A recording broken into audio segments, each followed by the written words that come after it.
Nuestro próximo invitado, antes de regresar con Rafa y con Toño, también tiene un gran cartel.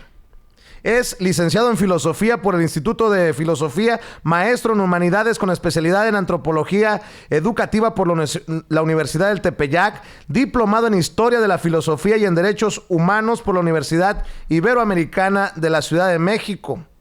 Me da mucho gusto también decir que es fundador y primer coordinador académico del Centro de Atención para Estudiantes con Discapacidad del CETIS 165, Gerardo Murillo, en Tlalnepantla, en el Estado de México. Especialista de Filosofía y Metodología de la Investigación en la Subdirección de Evaluación del Colegio de Bachilleres de la Ciudad de México. Es creador del proyecto El Crítico Político en Internet y redes sociales, cuya página web cuenta con más de 500,000 de visitas. Es además colaborador de este espacio con el que nosotros también estamos comprometidos. Sin Línea MX, le mando saludos, por cierto, un abrazo a Eric. Me da mucho gusto recibir aquí en este espacio sin censura a otra pluma importante, a Rodrigo Alcubilla Gaitán. Rodrigo, muchas gracias por su tiempo y gracias por su paciencia.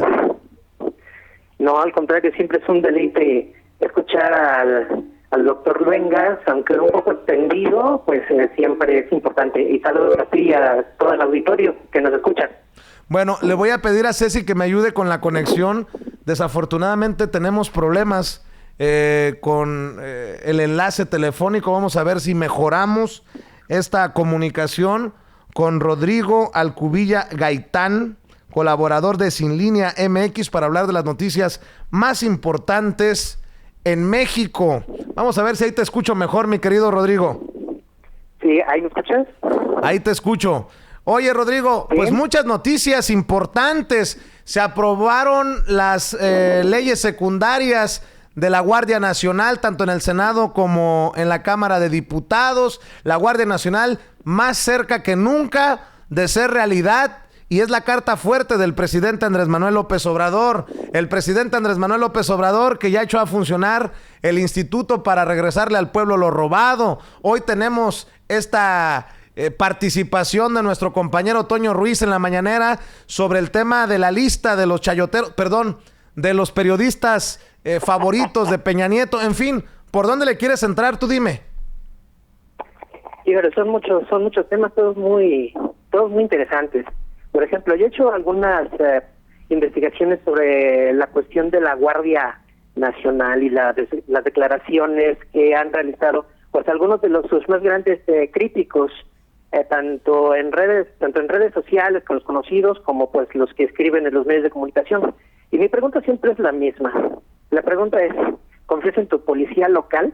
Entrando por ahí, de todos es sabido que el problema de seguridad pública no es propio solo del gobierno federal, también es propio de los gobiernos de los estados. Entonces, si la seguridad pública de los estados no responde como debería y el presidente de la República está dando una propuesta, pues en mi opinión bastante viable y con la respectiva supervisión puede llegar a ser muy eficiente, pues no veo por qué debería tener mayor problema. Ahora, lo de las leyes secundarias pues es muy importante porque ahí es donde se marcan los procedimientos que se tienen que seguir para que la Guardia Nacional pueda actuar siempre apegada a derecho y respetando los derechos humanos, que también hay que decir que ya fue empezar con el pie derecho el hecho de que derechos humanos de la Organización de las Naciones Unidas pues estén en constante sintonía con el gobierno de México para que este proyecto del presidente López Obrador y esta necesidad tan importante como es la seguridad pública pues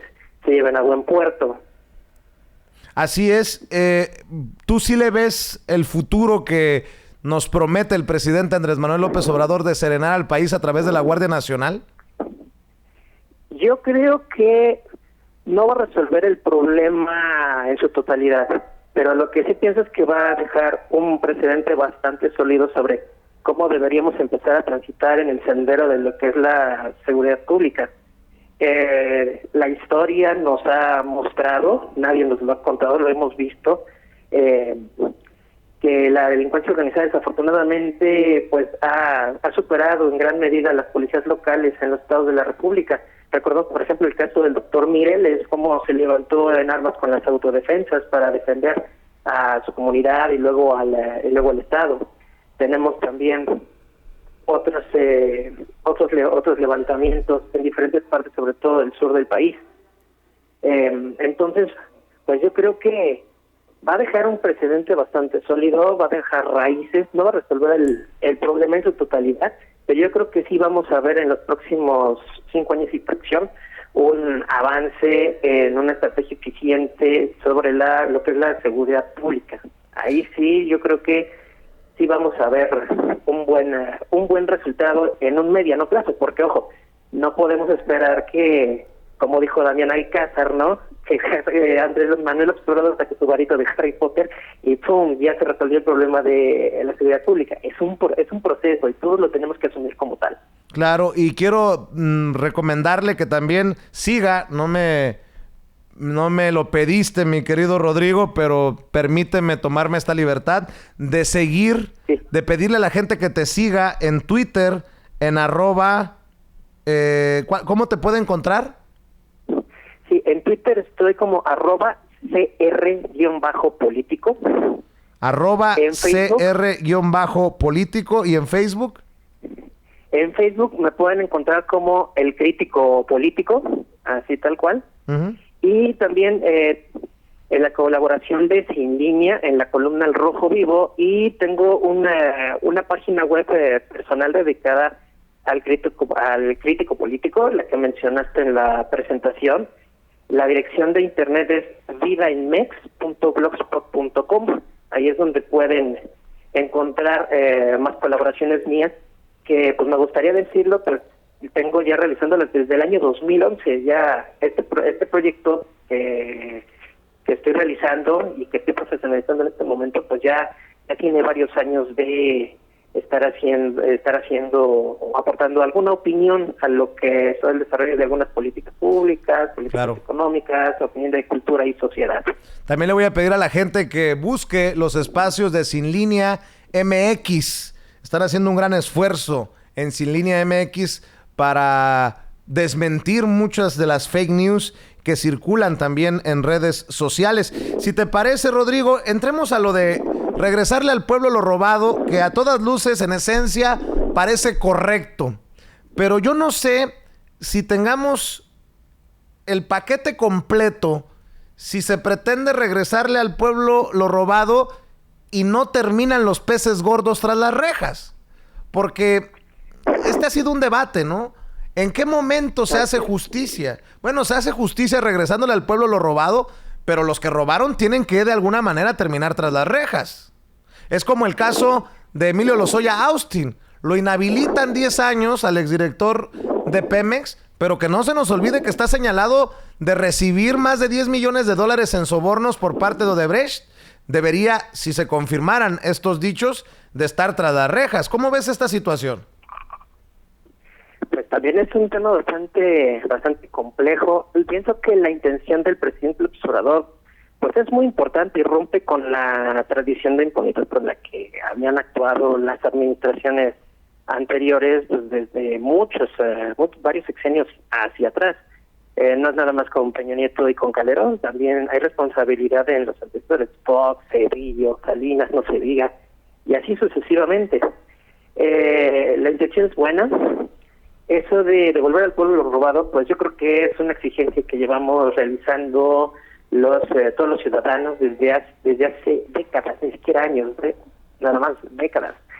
Pues sí, la inhabilitación de este servicio público, o sea, también es importante porque de alguna manera se evita que se vuelvan a acercar a los cargos públicos y vuelvan a sentir la tentación de pues llevarse una parte del presupuesto para fines personales o hacer negocios por abajo del agua, como bien lo mencionas en el caso de Odebrecht y Emilio Lozoya, ¿no? Pero también coincido contigo con la parte de que pues tiene que haber una sanción, no basta, pienso yo, no nada más con confiscar los bienes y hacerlos llegar a donde deberían de haber llegado, hacer algo constructivo con ese dinero. Pienso que pues sí es importante pues ver algún tipo de proceso en el que pues se administre realmente la justicia. Ahora, aquí se tocaría un tema interesante, lo que es el caso de la Fiscalía General de la República, ya recién creado con Alejandro Gertz al frente. Vemos un Alejandro Gertz aparentemente ausente, pero no hay que olvidar que nos tenían acostumbrados a que agarraban a X personas, lo presentaban ante los medios, refriteaban las noticias varios días en los medios de comunicación tradicionales para que luego no se ofendan. Ya vemos que tienen la piel muy vengadita, y posteriormente pues salían por violación a derechos humanos, salían por violación al debido proceso, por falta de pruebas, y los procesos se caían. El ejemplo más claro lo tenemos en el Michoacanazo. En el caso del Michoacanazo, en el sexenio del Calderón, se llevaron a cabo decenas de detenciones con Marisela Morales en el centro de la todavía PGR. Al final de cuentas, recordemos que pues el Michoacanazo no sirvió porque prácticamente todos terminaron saliendo, y los que se quedaron con sentencias bastante irrisorias, ¿no? Entonces, en el caso de la Fiscalía, yo creo que estamos viendo un trabajo aparentemente lento, no porque estén haciendo de la vista gorda o porque estén viendo cómo capotear el tema. Pienso yo, salvo lo que sucede en un futuro a mediano plazo, que tardan mucho en analizar estos casos porque están armando los expedientes para que no vuelva a pasar lo que sucedió en el pasado, de que los armaban fugazmente, y entonces, como no se armaba bien el caso, pues salían de la cárcel. Lo que ya no va a soportar la gente es otro Raúl Salinas, otra el Bester Gordillo. Bueno, el Bester Gordillo fue el año pasado, que son peces gordos, sí, y que terminan casi pidiendo disculpas. Sí, así es, pero es como te digo, ¿no? A través esto se ha tenido que hacer en este momento por procesos viciados del pasado. Ahora ya tienen mayoría en el Senado, tienen mayoría en la Cámara de Diputados, tienen varios de los gobiernos estatales, legislaturas estatales. La 4T tiene prácticamente todo en la bolsa para poder desempeñar un buen trabajo. Desde mi particular punto de vista, hasta este momento, aunque es un tiempo relativamente corto, 5 meses y fracción, apenas se van a cumplir los 6 meses de inicio del sexenio, pues todavía falta mucho por ver, pero en mi opinión, ahí la llevan, se han presentado algunos baches, pienso que son salvables, todavía se puede rescatar lo que se ha perdido, se puede rectificar en las crisis que se han cometido, pero pues pienso yo que vamos a ver, yo le doy más o menos un año más o menos para que empecemos a ver resultados en materia de seguridad, y en este tema de devolver al pueblo lo robado, no nada más en la devolución de los recursos, sino también en la administración de la justicia en contra de, pues, como se dice coloquialmente, en contra de quien resulte responsable.